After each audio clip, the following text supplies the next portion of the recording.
핫핑크 춘혜 언니, 단호박 킴쌤의 파고 두더지. 두 여자의 더 재미있는 지식 토크. 우리 유현순 선생님, 안녕하세요. 안녕하세요. 네.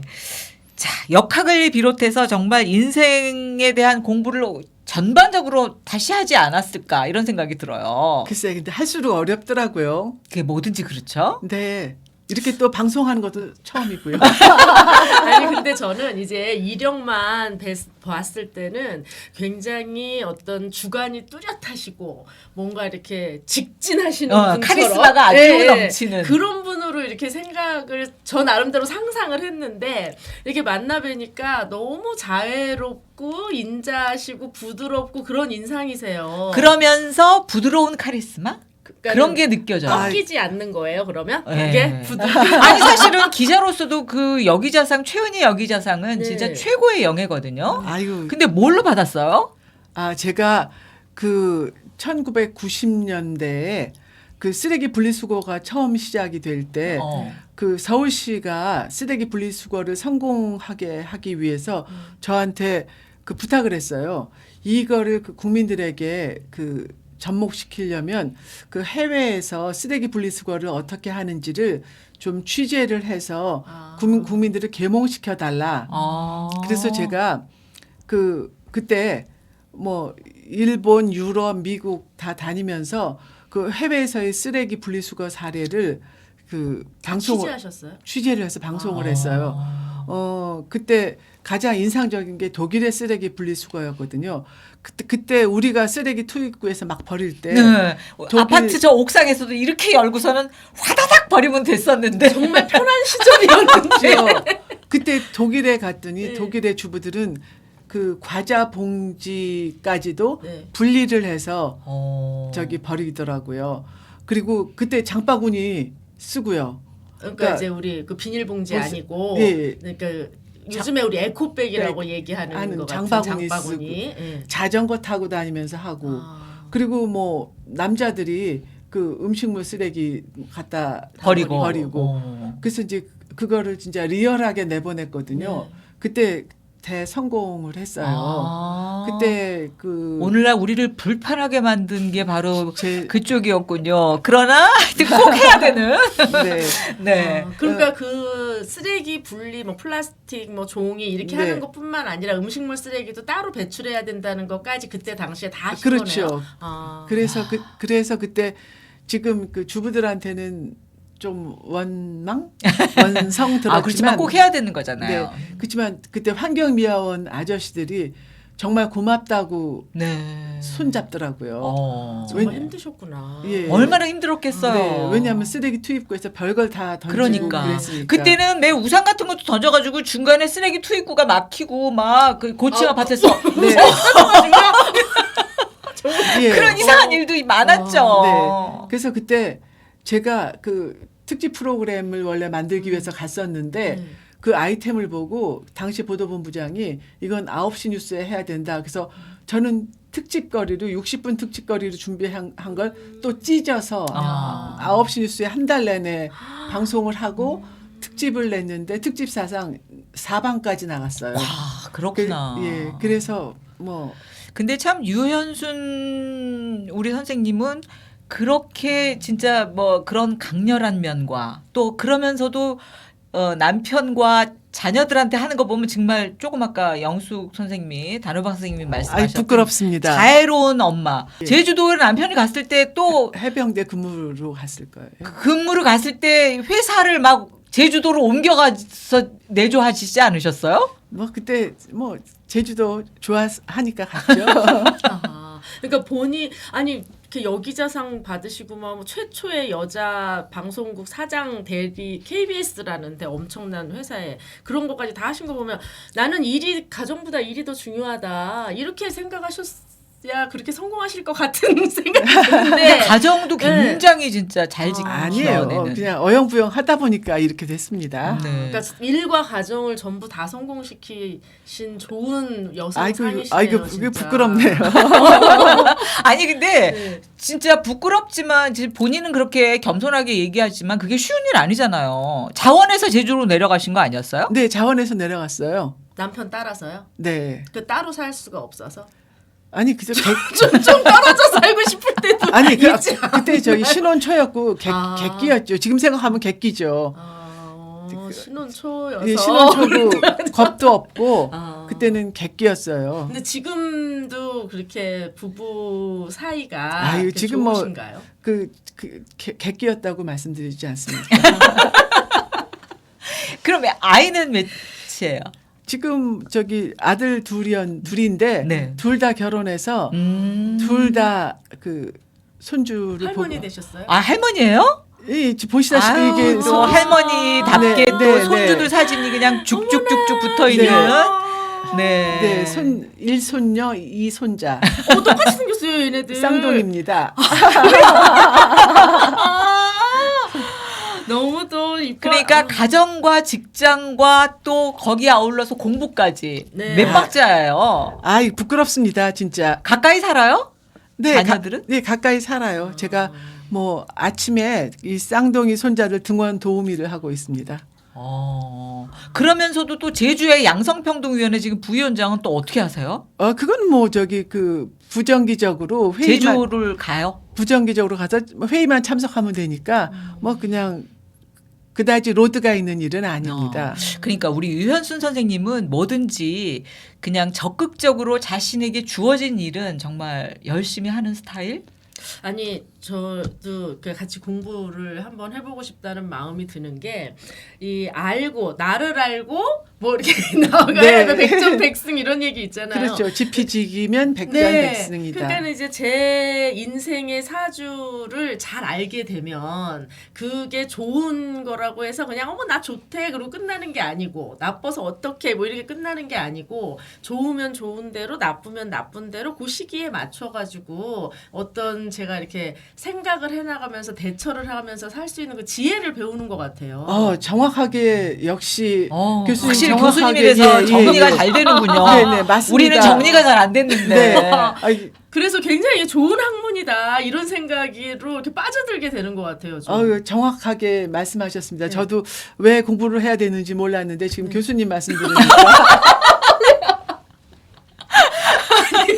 아니 근데 진짜 역학을 쭉 하면서 공부하면서 터득한 점을 그러면 본인 입장에서 얘기를 한다면 지금 그 교수님 말씀이 가장 그 정확한 표현인 것 같고요.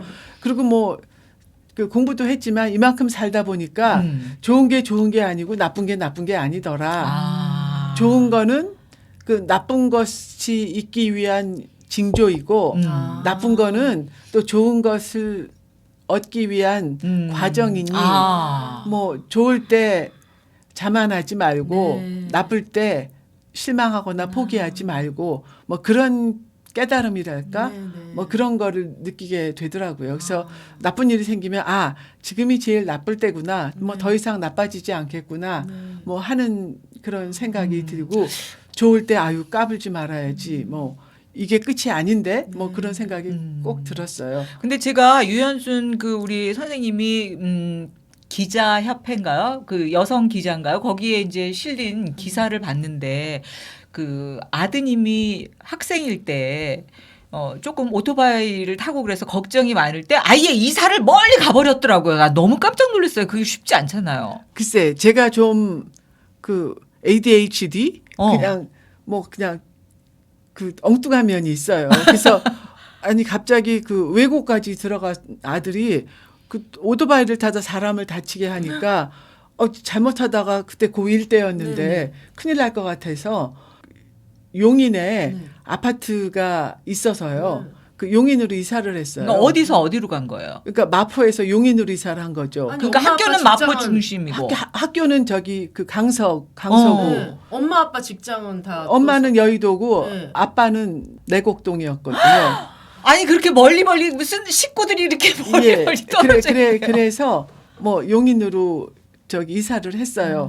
그래서 아침에 제가 학교를 전학시킨 건 아니고 아니죠. 외고니까 용인에서 명도계곡까지 아침에 내려주고. 제가 내려주고 출근을 해요. 새벽에 몇 시에 나오셨어요, 그러면? 새벽에 뭐 6시에 나오면 충분하더라고요. 그때는 새벽에는 길이 안 막히니까 그 7시까지 데려다 주면 되니까. 그리고 저는 이제 출근을 하고 퇴근할 때는 이제 아빠가 외고는 자율학습 하잖아요. 네네네. 9시까지. 네. 그럼 9시에 이제 아빠가 데리고 또 집에 데려다 주면 그 다음날 새벽에는 또 제가 또 데려다 주고 뭐 그런 일을 몇 달을 하다 보니까 뭐 오토바이랑 멀어졌어요? 당연하죠. 그래갖고 그 오토바이는 제가 이제 어떻게 난 오토바이냐 했더니 뭐 그때 신진공고 오토바이 학교 같은 게 있더라고요. 거기 다니는 형한테 산 거예요. 네. 어머, 그래서 본인의 용돈으로? 네. 엄마 아빠도 모르게? 그렇죠. 그러니까 저기 그때 뭐 20만 원인가 줬다 그러더라고요.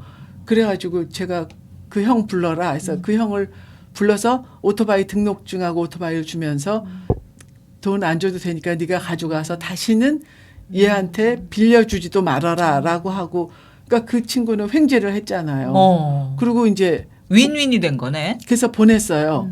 그랬더니 그 학생이 뭐 귀걸이도 하고 복장이 막 이상해서 내가 쟤네 부모는 뭘 하시는데 아이가 저러고 다니냐 그랬더니 글쎄 아버지가 조폭이라는 것 같은데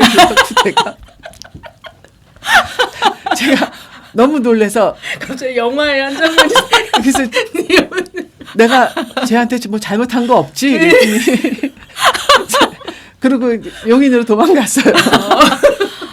그런 일도 있었구나. 그 자제분이 쌍둥이 아빠예요. 아빠예요. 지금은 뭐예요? 지금은 직장 다녀요? 네, 저기 그 일본에서 박사 학위를 받고 돌아와서 지금 삼성 디스플레이에서 저기 근무를 잘 하고 있습니다. 아이고 그렇군요. 정말 역학을 하면서 이렇게 본인의 이렇게 지금까지 살아온 삶하고 연관을 시키면은 어떤 걸 느끼세요?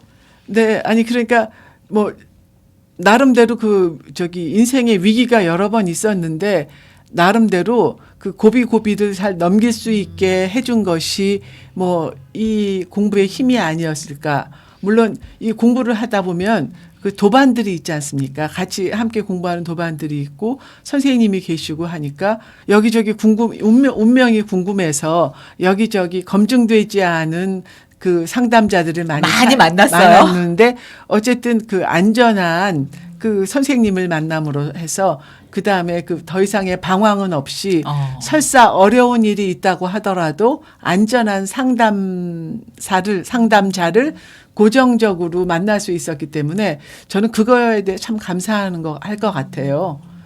더 이상 제가 방황하지 않아도 되었다. 그러니까 이 공부가 내가 하나하나 그 공부를 하면서 얻은 지식도 지식이지만 그 뭐 10년 동안 든든한 선생님을 모시고 있었기 때문에 얼마나 어려운 일이 있더라도 뭐 선생님이 보면 쉽지 않아요. 우리도 왜 아이들이 고민하는 문제 우리가 보면 뭐 어렵지 않은 것처럼 저가 고민이 아무리 크더라도 선생님 보시기엔 또 아무것도 아니니까 그리고 자기의 고민을 객관화시킬 수 있는 게 필요하니까 뭐 저는 그런 의미에서 공부가 의미가 있었다고 생각을 해요. 자기의 고민을 객관화시킨다는 게 나는 좀 쉽지는 않은 일 같은데.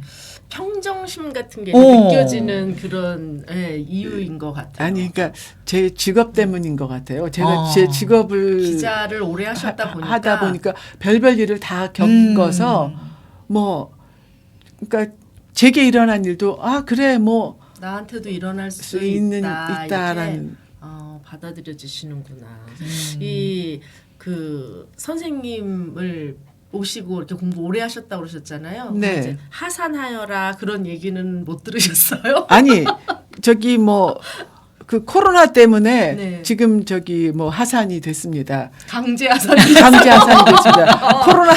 코로나 때문에 네. 뭐 많은 사람이 모이는 거 뭐 이런 게 이제 문제가 되다 보니까 공부방이 그 강남의 오피스텔에 그 공부방이 마련돼 있었는데 뭐 그 공부방에서 떼지어 나오는 거 뭐 이런 것들이 별로 이렇게 좋은 모습이 아니니까 선생님이 스스로 좀 자중하자고 해서 하산을 시켰는데 이제 다시 입사를 하셔야 돼요? 뭐 이제 아직 코로나가 땡은 아니니까 이제 눈치 봐서 다시 그 도반들이 또 모이겠죠. 근데 공부 안 끝나신 거예요? 아직도 더 많이 하셔야 돼요, 공부를? 이게 뭐 끝이 없을 것 같아요. 그래요. 그래서 저는 뭐 그냥 끝이 없이 하려고 했었는데 이 코로나가 세긴 센 것 같아요. 네. 근데 이런 거를 쭉 공부하고 또 하다 보면 뭐 또 에피소드 같은 거? 요새 또 이 그 명리학이 재밌게 사용되는 분야가 이제 그 우리 선생님 제자인데 그 대기업의 인사팀에 있다가 퇴직을 하신 분이에요. 이제 이분이 갑자기 선생님한테 밥을 사셨어요. 그 이유가 뭐냐면 모 기업에서 신입사원을 뽑아야 되는데 요새 대기업 입사 시험에 학력 제한 못하죠. 그렇죠. 블라인드죠. 블라인드고 그다음에 뭐 고양이니 출신 성분 네네. 학교 다 블라인드잖아요. 네. 어떻게 원서는 수없이 쌓였는데 1차를 뭘로 걸러내겠어요. 네. 자, 그러니까 이 명리학 분야에서 적당한 인재들이 있어요. 이를테면 서비스 업종에는 재를 가진 인재들이 괜찮거든요. 저 같은 사람은 서비스 못해요. 저는 이제 관이 많다고. 왕이거든요. 그래서 그건 뭐예요? 왕이라는 게 저 같은 사람은 좀 뻣뻣해요. 그러니까 서비스업에 적합하지 않구나. 성질도 목인데다가 왕이기 때문에 서비스업 같은 거 못 하거든요. 근데 재를 가진 사람들이 있어요. 요런 쟤는 이제 제주할 때 제주잖아요. 그렇죠. 예. 그 기업에서 뽑아야 될 업종 중에 이를테면 서비스업이다. 그러면은 그 사주를 생년월일신은 다 나오니까 일단 1차로 그런 사람을 걸러내는 거죠. 사실 뭘로 걸러내겠어요. 학교도 안 돼. 뭐 저 지역도 안 돼. 뭐 다 나이도 안 돼. 그러면 뭐 원서 수백 장 수천 장 중에 1차로 걸러내야 되니까. 그래서 그 사람이 대기업 인사과 근무 경력도 있는 데다가 이거에 경력이 있으니까 그 1차 그러면 명리학으로 1차 걸러내라 해갖고 재미있네요.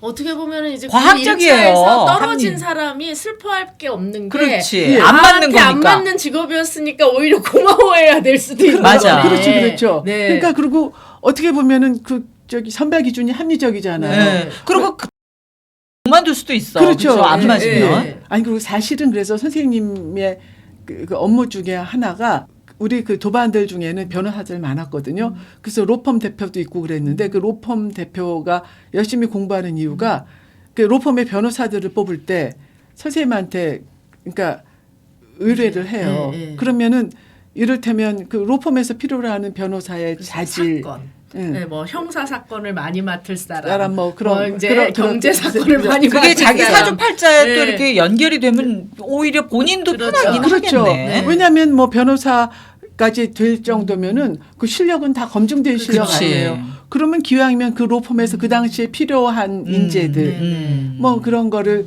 뽑을 수 있으니까 그것도 어느 정도 합리적이네요. 이게 이제 합리적이에요. 그렇기 때문에 그 나름대로 이 명리학 이 역학의 용도를 그렇게 그 옛날처럼 뭐 점쟁이다, 뭐 역술인이다 이렇게 그냥 하대할 건 아니라고 봐요. 그러네요. 그래서 정말. 뭐 저도 이 공부한다는 게 뭐 크게 뭐 자랑하고 다니지는 않았지만 알 사람들은 다 알았고 인생 공부인 것 같아요. 그러게. 예, 인생 공부예요. 근데 미래 예측이 좀 안 좋은 게 나오면 약간 그게 트라우마로 작용해갖고 약간 우울증이 온다든가 이런 것도 있을 수 있지 않아요? 아니 오히려? 그러니까 네. 그것도 적극적으로 해석을 하면 뭐 이를테면 미래에 뭐 위기가 닥친다 그러면 그 위기를 닥치기 위해 위기를 해소하기 위해서 뭔가를 한다. 뭔가를 한다. 이를테면 뭐 피흉 추길 흉을 피하고 길을 취하는 게 사실 뭐 이런 공부의 목적이긴 하잖아요. 자, 나쁘면 그러니까 우리 선생님의 스승 그분은 이제 말년에 실제로 몸이 나빠지시니까 저기 서울에 사시다가 저 용문 쪽으로 옮기셨거든요. 북쪽으로 옮기셨는데 그 방향을 북쪽으로 가신 거예요. 아마 그분이 그 좋은 방향이 그 북쪽. 그러면 이를테면 자기가 정 나쁘면 뭐 40km 이상 옮기면 되는 거니까 방향을 옮긴다든지 하는 그 적극적으로 대비를 할 수가 있거든요. 40km 이상 옮기면은. 예. 그럼 이사 가고 이럴 때도 이제 이렇게 방향을 보고 그런 것도 어느 정도 과학적인 근거가 있는 거예요. 그렇죠. 그러니까 이를테면 저 같은 경우는 그 화가 용신이라고 해서 화가 저한테는 굉장히 좋은 기운을 주거든요. 근데 실제로 제가 이제 뭐 제주에 근무도 3번을 했지만 제가 그 제주 여행을 갔을 때 승진 소식을 들었던 경우가 많거든요. 그럼 제주는 화가 좀 남방이 있잖아요. 그래요? 남방이 화예요? 남쪽이. 예, 서울에서 남쪽이 화고요. 네. 또 제주 여행을 갈 때는 되게 여름 휴가 때잖아요. 그렇죠. 화는 여름이거든요. 그리고 제가 빨간색 좋아하거든요. 빨간색이 화예요. 네. 그렇기 때문에 제가 그 화해 계절에 그 화해 방향에서 좋은 일을 많이 겪게 되거든요. 그러면 동쪽은 뭐예요? 선생님? 동쪽은 목은 목. 그 목 청색, 아, 청색. 아, 그렇게 초록이나 색깔이 파란색. 이제 이렇게 다 그렇죠, 있어요. 그렇죠. 예, 예. 아, 그러니까 동서남북으로 예. 색깔도 있고 예, 예. 나에게 북은 그러면 맞는 하얀색, 북은 저기 그렇죠. 검은색, 검은색. 검은색. 예, 예. 그럼 그- 서쪽은 노란. 하얀색, 아니 노란색, 흰색. 흰색, 흰색. 아. 그리고 가운데가 노란색. 노란색 가운데가 예, 예. 아 그게 북은 오행이 검은색이고. 되네요. 예, 예. 그렇기 때문에 최대한 뭐 커버하는 노력을 하는 거죠. 그 노력을 한다는 것은 그거 자체가 저 어려움을 해소할 수도 네, 있겠지만 어떤 적극성을 어려움을 해소하기 위한 적극적인 노력이 그 어려움을 좀 면해 줄 수 있을 수 있으니까 그리고 또 어떻게 보면은 나쁜 게 온다 그 네. 말이 아무것도 안 하더라도 마음의 준비를 하면서 좀 더 당황하지 않고 그렇죠. 받아들이는 그런 역할도 될 수도 있을 것 그렇죠. 같아요. 네, 그러니까 나쁘게만 이를테면- 생각할 건 아니고. 네. 이를테면 부부 관계가 나빠진다. 음. 그러면은 운이 좀 그래서 그래 이렇게 받아들이면서 그 시기에 여행을 간다든지 뭐 그러니까 적극적으로 액션을 취하면 오히려 화가 복이 될 수 있을 것 네. 같아요.